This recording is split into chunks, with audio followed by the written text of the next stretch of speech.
não ser caótica, eu já até antes, né, durante a tomada de decisão, eu pensei assim: "Eu vou considerar o estudo como um trabalho".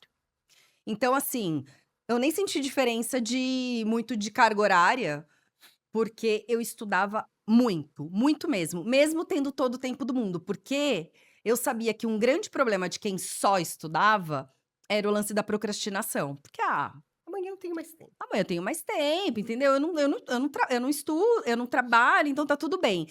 Então, eu não queria cair nesse lugar. E eu sempre fui muito responsável. E quando eu tomei a decisão de parar de estudar, eu lembro parar de trabalhar. Eu lembro que todos os meses eu passava para o meu pai uma planilhinha de Excel com o curso que eu tinha adquirido naquele mês, ou a mensalidade do curso, sei lá, o livro, a apostila, passava para ele pagar o que tinha que ser o valor. Porque eu me achava abusiva de estar fazendo aquilo.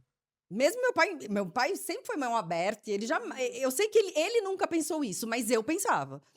Então, assim, eu não tinha pressa, mas ao mesmo tempo tinha. Eu não queria ficar naquela situação dependendo dos meus pais para sempre, sabe.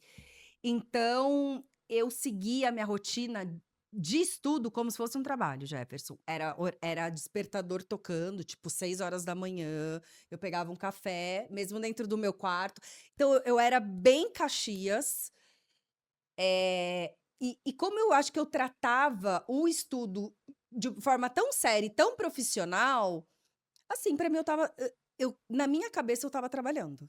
Eu estava trabalhando para o meu projeto, assim, para o Sim. meu plano, sabe. Você tinha um local de estudos ali que chegava naquele local, o horário para estudar, para almoçar, fazia Era o atividade meu física, alguma coisa desse tipo, full Nada. time nos estudos? eu sempre fui muito radical pra tudo, assim, né.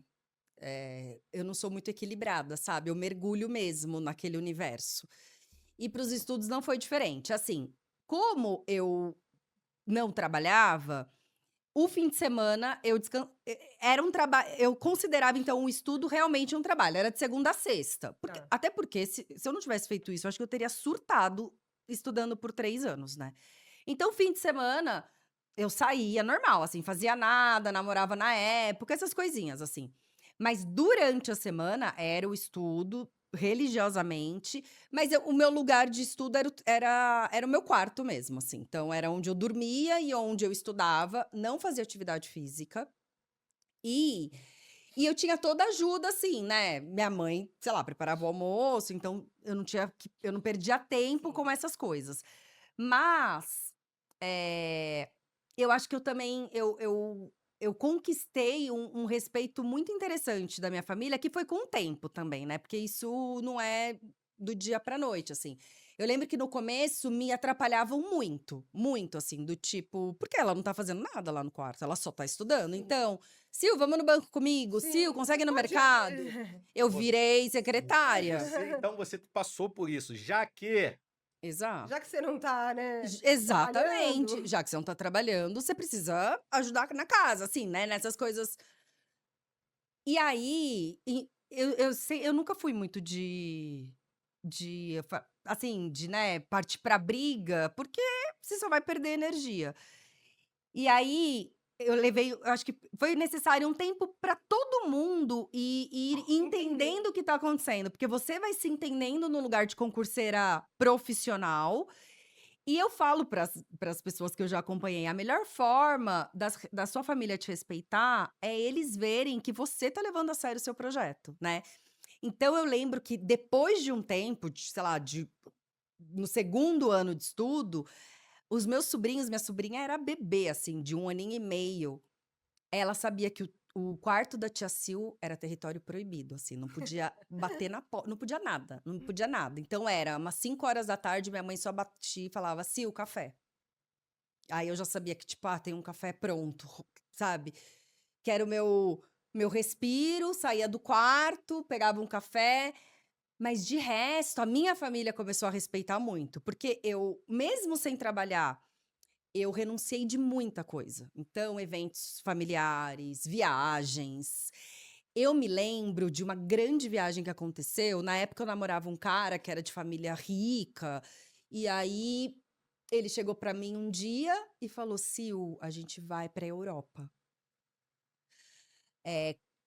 vai passar 15 dias na Europa. Aí eu falava pra ele, aí eu A cheguei gente só, a gente, nós dois. Não. Aí, daí eu falei, não vou, jamais. Eu sou uma concurseira, o que eu vou fazer na Europa? Aí ele falou assim, aí eu lembro que ele só falou assim, você é a única mulher no mundo que um homem avisa que vai pra Europa Fala e no você ponto. briga. Eu fiquei brava. Porque eu, na verdade, era o lance do merecimento. Eu achava que eu não merecia, que eu não podia chegar pro meu pai, que estava me sustentando ali, os cursos, com planilhinha de Excel. Falar, pai, você me vê uns euros aí pra eu Sim. viajar pra Europa?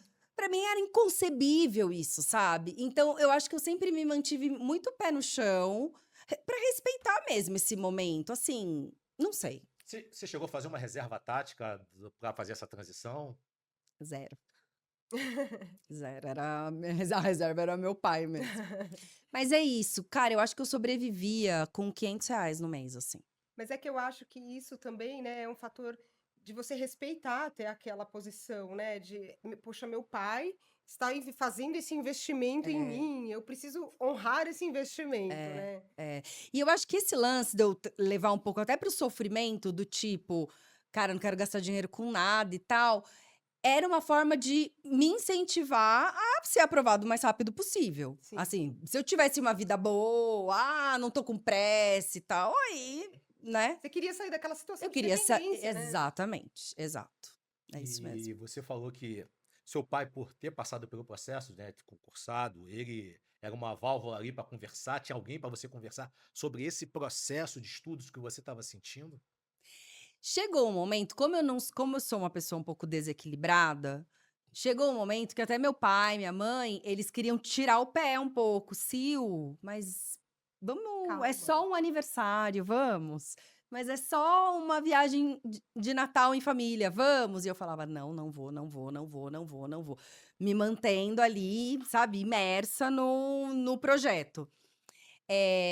Meu pai sempre entendeu melhor, mas Jefferson, ele era de um concurso muito das antigas, né, eu não era nascida, assim. Então era de, sei lá, 83, eu nasci 1 ano depois, assim, sabe. As coisas tinham mudado muito, e eu lembro só que ele falava pra mim: "Se eu tivesse que passar na prova de hoje, eu não passava".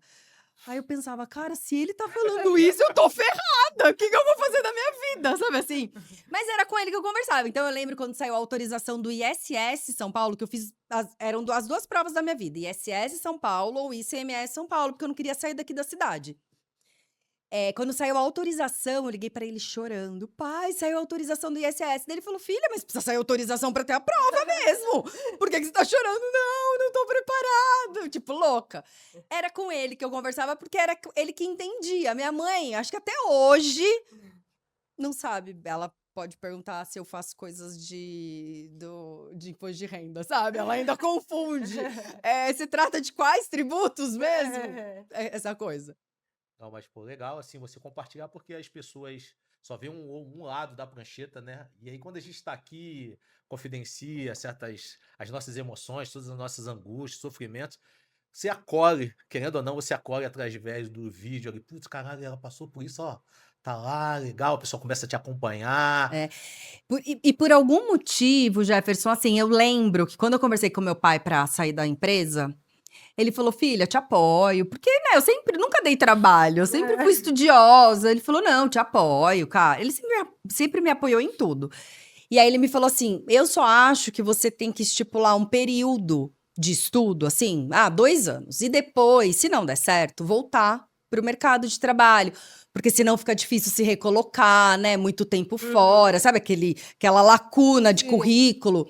E aí eu falei pra ele assim: "Pai, eu estou saindo da empresa para passar no concurso. Não existe o se.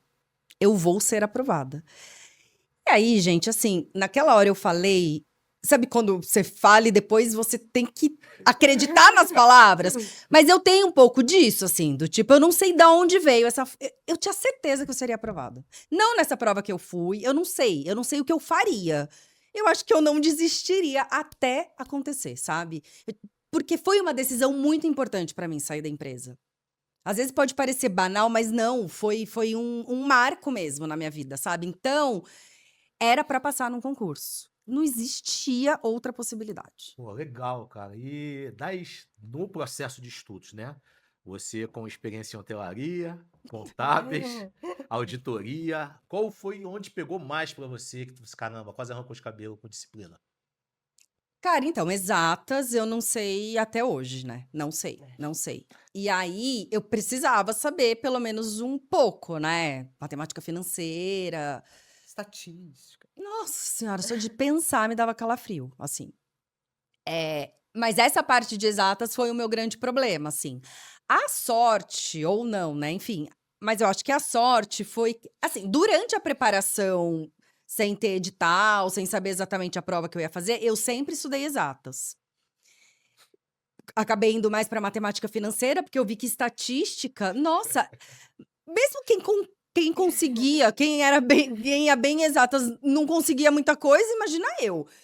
Mas aí, quando, eu foquei mesmo na Cefaz São Paulo, que não tinha mínimo por matéria, aí eu abandonei exatas. Aí minha estratégia de prova foi uma estratégia louca. Para eu fazer os mínimos, que era por bloco de provas, eu fui para economia e abandonei exatas. E aí, economia é extremamente difícil também, Nossa. mas cada um tem que daí eu falava: "Eu preciso escolher o meu difícil". E aí eu fui para economia e fiz tipo 19 de 20 de economia, assim. Mas assim, economia, as histórias que eu lembro é de sair chorando do meu quarto, porque eu não conseguia vencer uma lista de exercícios de economia. E eu lembro de encontrar minha irmã nessa época, ela nem morava com a minha mãe ainda, não lembro mais, só que eu chorava a gente tanto, tanto, tanto, e ela falava: "Sil, vai dar certo", tipo assim, não, o que eu falava: "Não vou conseguir passar, não vou conseguir passar, porque eu preciso vencer a economia, eu já abandonei exatas". "Não, Sil, vai dar certo, tenta amanhã". Assim, uma pessoa que não tinha experiência nenhuma, mas Palavras de tentando me conforto. acalmar. E foi isso, mas aí, né, eu tive um resultado muito bom em economia na minha prova. De 20 questões, eu fiz 19, que pra mim foi incrível, partindo do zero, e também é muito complexo economia, né. Muito. Então, mas foi isso. Mas aí, economia, como eu acabei, acho que vencendo, fica num lado bom da história, sabe. O que eu odeio até hoje é exatas mesmo.